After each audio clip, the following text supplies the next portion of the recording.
What's going on, guys? B. Scott here with you on today's show. We got your wide receiver sit starts heading in to week number 12. We got Thanksgiving week. We got a lot of games on Thursday, and then obviously Sunday and Monday. So we got to get to the wide receiver sit starts. I like to go through the must-start receivers, and then obviously talk about ones that I love this week, and then some that I have as a sit. So keep it locked and loaded right here at the first four downs.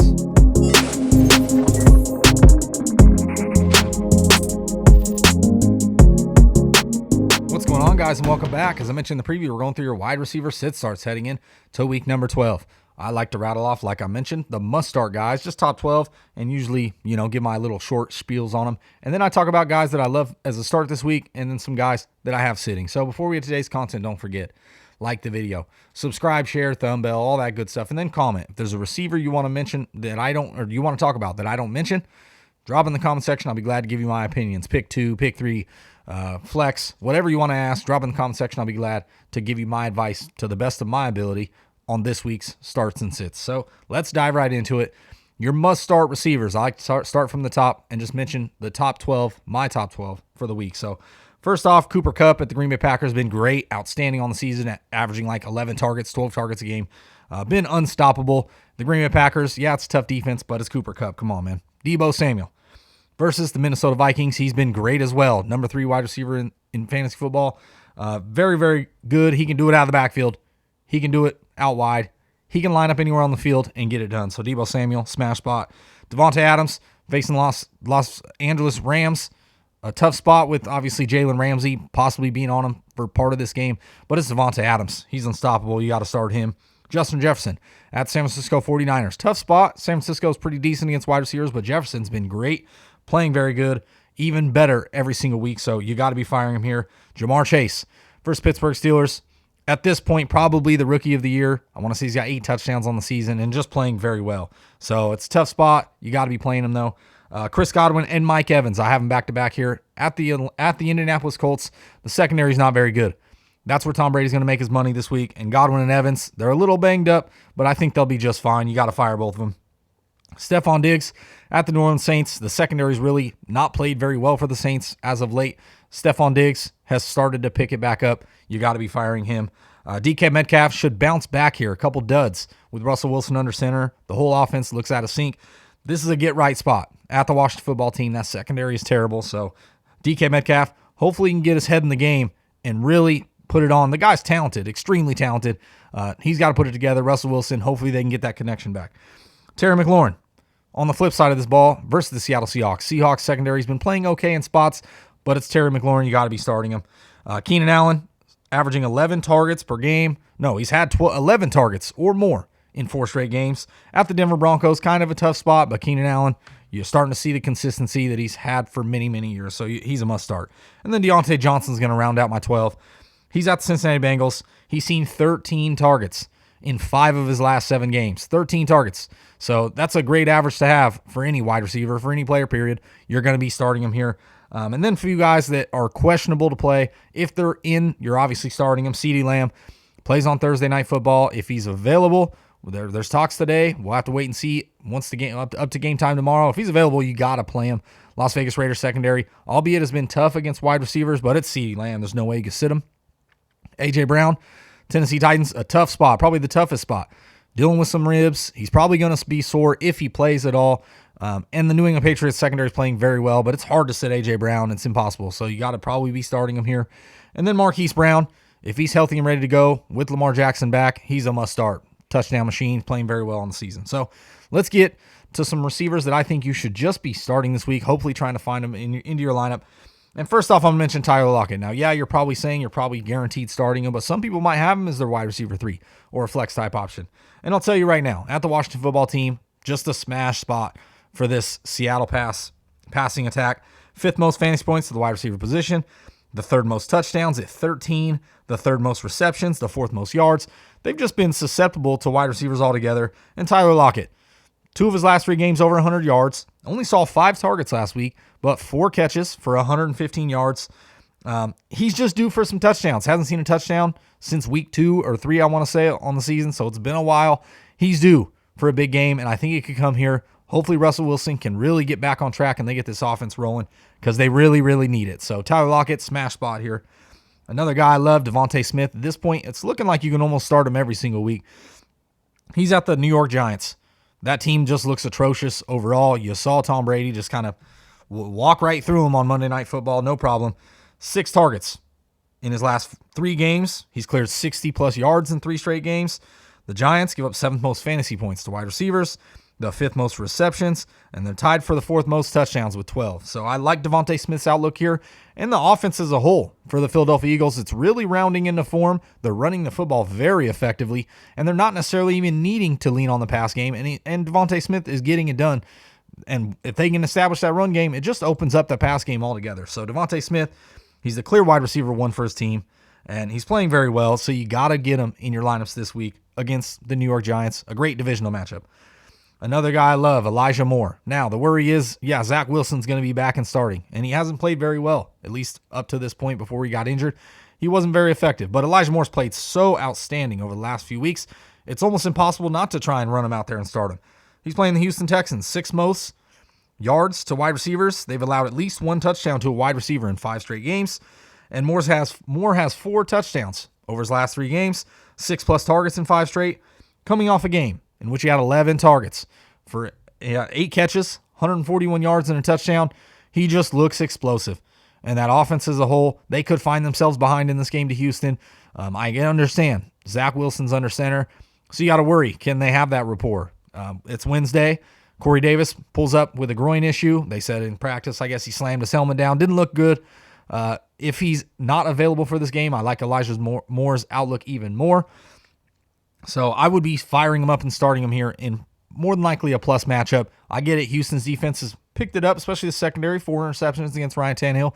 Probably going to see a couple more with Zach Wilson under center, but that just means Zach Wilson's going to have to throw the ball even more. And I can see Elijah Moore once again with right around that 8 to 10 target range. So got to be firing him here. Darnell Mooney. I like him as a start this week at the Detroit Lions. Detroit Lions, middle of the pack versus the wide receivers. But Darnell Mooney, 16 targets last week, just 5 catches, but 121 yards and a touchdown. Busted off the big touchdown with Andy Dalton under center. It's looking like Andy Dalton's going to be starting once again. The Detroit Lions defense isn't that great. And Darnell Mooney, there's not many pass catchers available. Allen Robinson looking like he's going to be doubtful, possibly going to miss the game. Darnell Mooney back-to-back games with the touchdown. He's had 10-plus PPR points in 3 straight games. So the floor is starting to become a little bit safer with Darnell Mooney. So I like his outlook here. Now, yes, he is a little boomer bust. Don't get me wrong, but it's a good spot for a wide receiver if you got to play Darnell Mooney. Yeah, I think it's a good spot to start him. So go ahead and fire him up, no problems. And my last guy that I like this week, Brandon Ayuk. He's played pretty well over the last 3 weeks. 7+ targets in 3 of his last 4 games. Minnesota giving up the 2nd most fantasy points to wide receivers and 13 total touchdowns, coming off a game in which he had 7 targets, caught all 7 of them for 85 yards and a touchdown. I could see this potentially falling into a shootout here. Even if it doesn't, I think Brandon Ayuk's starting to see the volume enough and starting to see some red zone looks. So Brandon Ayuk is a good possible flyer option if you need a strong flex play this week. So let's look at some guys that I would sit this week, potential guys that I just don't love in their matchups. First off, it's Courtland Sutton. I haven't loved him in the past few weeks, and now once again, he gets the Los Angeles Chargers. He is at home, but still, Los Angeles Chargers, 2nd fewest fantasy points to the wide receiver position, just 5 touchdowns allowed, and I get it. Deontay Johnson, 100 yards and a touchdown against them the week before that. I want to say Devontae Smith had 100 yards and a touchdown against them, so I just can't trust Courtland Sutton at the moment, albeit it's not necessarily a bad spot, but it's not a great spot either. I mean, just based on what the Chargers secondary's done so far on the season. But since Jerry Jeudy has returned, you've seen Courtland Sutton's numbers just disappear. 5 or fewer targets in the last 4 games, and it's just not fantasy relevant, and I don't love the matchup. The Broncos are starting to get healthier. Noah Fant's back. Albert O should be healthy. Tim Patrick, Jerry Jeudy. All these guys are starting to be healthy, and on top of that, they're probably going to look to lean on the run game, where the Los Angeles Chargers are susceptible to running backs. Melvin Gordon and Javonte Williams, I think, are going to have good days here. I just don't see a ton of volume. It's going to take one big play for Courtland Sutton to make his value, and I just don't want to take my chances. So this week, Courtland Sutton is a sit for me. Another guy that's on the sit for me. Now, yes, this guy's a little higher, and you're probably not sitting him at all. I mentioned a couple guys last week that you're probably not sitting, and they both tended to stud out. Adam Thielen, this is my guy. This week is a tough spot at the San Francisco 49ers. Now, yes, you look on paper, the 49ers, they've been a little susceptible to wide receivers on the season. They've given up the 7th fewest fantasy points to wide receivers, so it's not great, but not horrible. But Adam Thielen's touchdown dependent. 10 targets last week, 8 catches, 82 yards and a touchdown. That's a great day. But he's still very touchdown dependent. He's got a touchdown in, 6 of 9 games this year or 7 of 10 games. So his value is in his touchdowns. When he doesn't get touchdowns, it's not pretty.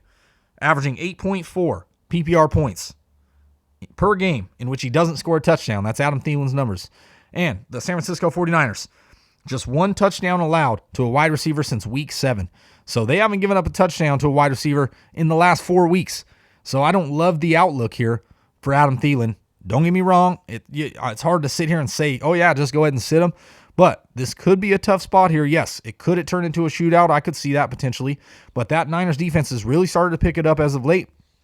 And I really just think Adam Thielen, if he doesn't find the end zone in this one, it could be a low-scoring affair for Adam Thielen. So I'm not necessarily telling you to sit him, but I understand he's got a tough matchup, and I think he could be the one on the outside. I think Justin Jefferson just gets enough volume and enough yards to be safe. Adam Thielen needs the touchdowns. So next guy to sit for me, Odell Beckham Jr. He's playing the Green Bay Packers at Green Bay. Green Bay has been very good at home, giving up just 11 points per game in 4 games at home this season to opposing teams. So that's very good numbers. And on top of that, they've given up big days to wide receiver ones, but outside of that, they've really been effective against wide receivers. And Odell Beckham still getting worked into the roster, still getting worked into the playbook. And I don't really love this week the option. I mean, I would look elsewhere. He's a boomer bust flex type guy. They could really boom or just completely bust. So if you want to take a chance on him, I understand. But there's just too much risk for me with Odell Beckham this week. I got to see it at least once to where he's filling that Robert Woods role that you hope he does. And then I can trust him a little bit more. But I just can't trust him this week. And then we got the Tennessee Titans wide receivers all together. Now, yes, if you have A.J. Brown, you're probably not going to sit him if he plays. But the other pass catchers, Nick Westbrook, Kirkpatrick, or whatever his name is, the third receiver, they put Marcus Johnson on IR.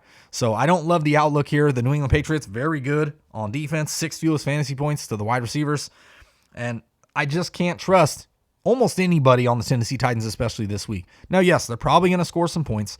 They'll probably make the game interesting. Hell, at this point, Tennessee tends to win these games out of nowhere. So I don't really know what's going to happen, but I just can't find a certain player to trust heading to New England. So the Tennessee Titans wide receivers, I'm sitting them all together. And then Kadarius Toney's my last sit. Now, yes, he's played very well. He's seen a ton of targets. And when Sterling Shepard is out, Toney's the next man up and seen tons and tons of volume. 12 targets, just 7 catches for 40 yards. I just can't trust the Giants' offense as a whole right now. It's hard to trust them, and they're going against Philly. Philly's secondary is very good. 3rd fewest fantasy points to the wide receiver position, the 4th fewest yards, the 2nd fewest yards per game to wide receivers. I want to say 126 yards per game is what they average total to all wide receivers in their matchups. So I just don't like Kadarius Toney's outlook. He missed practice on Wednesday. If he's available, I just don't love the outlook here. Honestly, I'd probably sit all the Giants wide receivers because they're hard to trust any of them on any given week. And yes, Freddie Kitchens is the new offensive coordinator. Hopefully they can work out some kinks and get something going on offense. Outside of Saquon Barkley, there's no one I really love. Maybe Evan Ingram is a flyer this week, but man, it's hard to trust with Daniel Jones and how poorly he's played on offense. So, Kadarius Toney, he's a sit for me this week, even though I like his outlook going forward if the Giants can really get it going on offense. But that's it. That's my spiel about the wide receivers. Sit starts heading in to week number 12. So if you have any questions or a wide receiver you want to ask a question about, drop in the comment section. I'll be glad to give you my advice on any wide receiver, anything fantasy related. And I got all your fantasy videos, running backs, quarterbacks, tight ends, sit starts. And if you want to ask about some defenses, drop in the comment section. And while you're there, don't forget to like the video and then subscribe, share a thumb bell for all your content for fantasy relevant information all season long, all the way up to your fantasy championships. So for the first 4 downs, it's been B. Scott, and I'm out.